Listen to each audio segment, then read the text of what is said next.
No more.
I'd like to live by my principles, but I don't.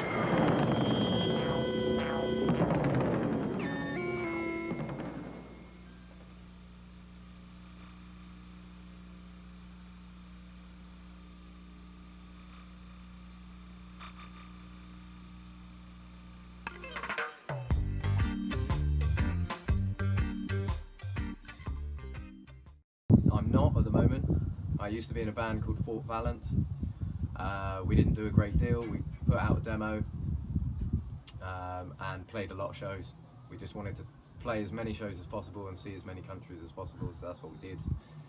At the moment I've just started a new band, but we don't even have a name yet. We haven't started writing. We've just all got together and talked about what we want to do, so watch this space.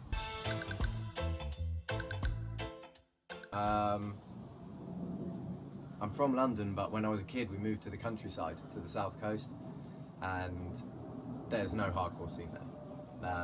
Living in the countryside, and I went to a school where my friend and I were the only two sort of punk kids at school, and then I met a guy that was older than me who found out that I skateboarded and listened to punk and wanted to hang out, and we hung out, and he played me bands like Sick of It All and Earth Crisis, and told me that, you know, it wasn't punk or it wasn't metal, it was this thing called hardcore.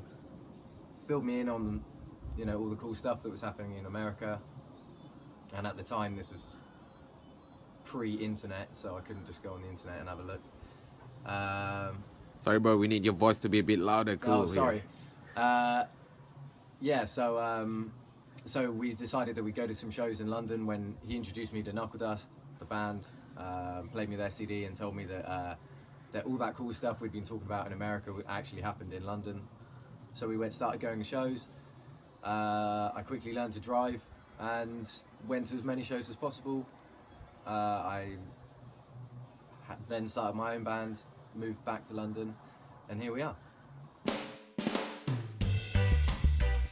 the question.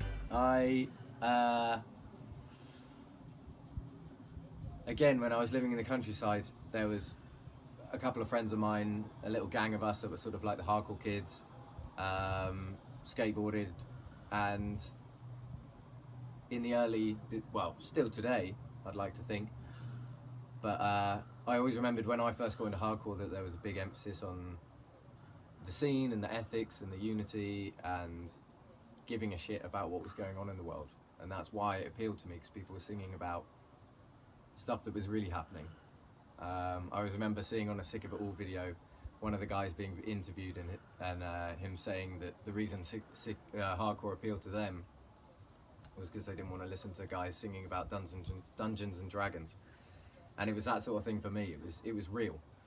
And then you came across loads of vegan bands, and a friend of mine was he went to university to do philosophy and became a vegan and passed it on to me. I just never quite made that step to being a vegan.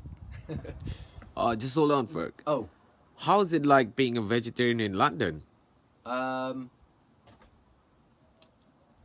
well, being a vegetarian in England, because when I first was started being vegetarian 13 years ago, I was still living in the countryside, and it was fairly difficult. You'd go to the supermarket or to the shops, and there was no labelling like there is today. Everything today is labelled vegetarian. So it was more difficult, and there was less of a range. There was less food out there on the market that was labelled vegetarian. Same with restaurants. But I think, to be honest, a lot has changed, even with the hardcore scene. Everything, because of the internet, and more people are aware of different lifestyles and how people live.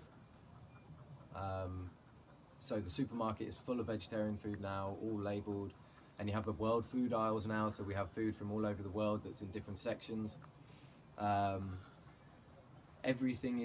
Everyone is more knowledgeable about everybody else, so everyone wants to accommodate for everyone. Yeah, great. Which is a But good thing. what do your parents think of you being a vegetarian? You know, Christmas and all, turkeys. Yeah, my mum thinks I'm a pain in the ass, but she doesn't care, and my dad just doesn't really understand it. He's too old school. He's stuck in his ways. He always forgets. Every time I see him, he asks me if I'm eating fish, asking me if I eat fish, or have I given up yet? And 13 years, it's been a while. But yeah, they're all right. My parents. Any last words, Ferg? Any last words? I could possibly go on forever, but at the same time, I don't really know what to say. Anything to say to the hardcore scene worldwide, wherever you're from. Just keep it real. Be honest. And in England, there's unfortunately quite a big divide or the divides are becoming bigger in between the different styles of hardcore, and that's a shame. I miss going to shows and being able to see youth crew bands with beatdown bands to, tough guy bands to also, a huge mix of bands, all different sorts of kids, but everybody loved everything. It didn't matter, or at least they watched it and respected it. 50% of the shows I go to now, everyone stands outside in between the bands that they don't either know or like. We need a bit more community. Yeah. Unity. It's a shame. I think it gets lost, and I think that's part of the reason is because, unfortunately, because of the internet. Anybody can access it now. You don't need to care about the scene. You don't need to work hard to look into it. Anybody can come across it, which in a lot of ways is good, but in a lot of ways waters it down, and yeah, people come and go, but the real, keep it real. Thanks a lot, Ferg. We'll keep it real. We're gonna keep it real on this channel. See you later, Ferg. Take care. Cheers.